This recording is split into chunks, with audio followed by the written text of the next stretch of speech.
নমস্কার বন্ধুরা, আমি রাই আর আমার সংসারে তোমাদেরকে অনেক স্বাগত জানাচ্ছি। আজকে একটা রান্নার ভিডিও নিয়ে এসেছি তোমাদের সামনে, সেটা হচ্ছে পাস্তা বানাবার ভিডিও।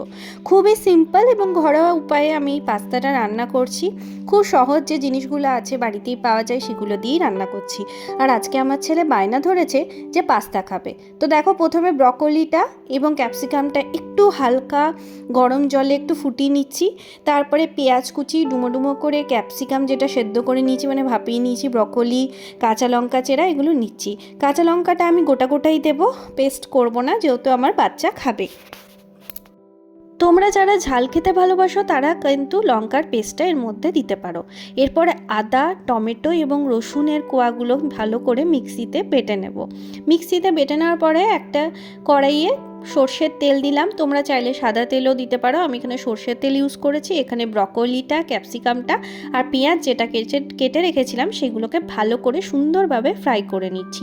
খুব একদম ফ্রাই করে নেবে না, হালকা নরম নরম হয়ে যাবে ততক্ষণ অবধি এটা কিন্তু ভাজতে হবে। আমি কিন্তু ঢাকা দিয়ে ভেজেছি, এই যে দেখতে পাচ্ছ। কেন কি, পেঁয়াজটা যদি পুড়ে যায় তাহলে এর যে স্বাদটা পুরোটাই নষ্ট হয়ে যাবে, তেতো হয়ে যাবে। এরপর মিক্সিতে যে মশলাটা বেটে রেখেছিলাম সেটা কিন্তু এর মধ্যে অ্যাড করে দিলাম। এরপরে মশলাটাকে খুব সুন্দরভাবে একদম কষিয়ে নেবে, যাতে মশলার যে কাঁচা কাঁচা গন্ধটা এটা কিন্তু একদমই না থাকে। তো এখন কিন্তু ঠান্ডার সময়, মানে ঠান্ডাটা এখন চলে যাচ্ছে আর গরম পড়ছে, এই সময় একটু রসুন খাওয়া কিন্তু বেশ ভালো। রাতের সময় এই রসুনের চাটনি বলো বা রসুনটাকে পুড়িয়ে যে কোনো আইটেম, ধনেপাতা রসুন দিয়ে আরেকটা চাটনি টাইপের হয়, নোনতা টাইপের, ওটাও ভালো লাগে। তো যাই হোক, কথায় কথায় বললাম একদিন তোমাদের সাথে এই রেসিপিগুলো শেয়ার করব।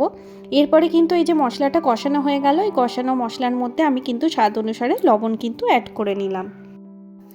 ভালো করে এটাকে দেখো, আমি লবণ অ্যাড করে নেওয়ার পরে এর মধ্যে কিন্তু আমি এক ধরনের মশলা দেব, সেটা হচ্ছে মিট মশলা, যেটা সানরাইজের হয় সেই মিট মশলাটা, কেচাপ এবং তার সাথে সিজওয়ান যে চাটনিটা হয় সেটাও দেব। কিন্তু সিজওয়ান চাটনিটা কিন্তু আমি লাস্টে অ্যাড করব, যেহেতু আমার ছেলে একদমই ঝাল খেতে পারে না। মশলার কালারটা দেখো কি সুন্দর এসছে, একদম লাল টুকটুকে, বেশ ভালো লাগছে। আজকে পুরো টায়ার্ড আছি, আর মানে ছেলের আজকে সব ছিল স্পোর্টস, আমি নিজেও। দেখো 7:30 বাজে, এর মধ্যেই ডিনার করে নিচ্ছি পাস্তা, লাঞ্চ প্লাস এই লাঞ্চ বলছি তো স্ন্যাক্স প্লাস ডিনার। তো চলো এটা কীভাবে করছি, একদম ঘরেলু উপায়ে, কোনো মানে আলাদাভাবে নয়, যেমন আমরা বাড়িতে চাও খেতাম না, সেই টিফিনে নিয়ে যাওয়ার মতো অমনি করছি পুরোটা জিনিসটা যা আছে বাড়িতে, তোমাদের সাথেও তাই ভাবলাম একটু শেয়ার করে নিই। তো দেখো বন্ধুরা, আমার পাস্তাটা রেডি হয়ে গেছে, একদম সুন্দরভাবে সেদ্ধ করে নিয়েছি। সেদ্ধ করার সময় আমি অল্প সর্ষের তেল বলো, সাদা তেল বলো, অল্প কিন্তু ছড়িয়ে নিতে পারো উপরটায়, তাহলে কিন্তু বেশ ঝরঝরে সেদ্ধটা হয়। তো এর মধ্যে পাস্তাটা দিয়ে ভালো করে মশলাটা নাড়িয়ে চাড়িয়ে নিলাম। কালারটা দেখো কি সুন্দর এসছে, আর খেতে বিশ্বাস করো খুবই সুন্দর হয়েছে। বাড়ির বড়রা বা বাচ্চারা খেতে খুবই পছন্দ করবে এটা। এর মধ্যে তোমরা আরও ভেজিটেবল দিতে পারো, কিন্তু আমার বাড়িতে যা ছিল সেটাই আমি দিয়েছি আপাতত। এরপর সিজওয়ান যে চাটনিটা আছে সেটা দিয়ে দিচ্ছি, আমার ছেলের জন্য আলাদা করে তুলে নিয়েছি, আর আমরা যেহেতু খাবো বড়রা তাই এটা অ্যাড করে নিলাম চাটনিটা। তো পাস্তা একদম রেডি হয়ে গেছে। ওপর থেকে টমেটো কেচাপ দিয়ে দিয়েছি, ম্যাগির যে হট অ্যান্ড সুইট যে টমেটো কেচাপটা ওটা আমি ইউজ করি, আর খুব সুন্দর টেস্টি হয়েছিল। তোমরা এইভাবে বানিয়ে দেখতে পারো। কোনো রকমের পাস্তা মশলা টশলা আমি অ্যাড করিনি, ঘরেলু মশলা দিয়েই করেছি, একদম বাটা মশলা দিয়ে, আর স্বাদ একদম অপূর্ব হয়েছে।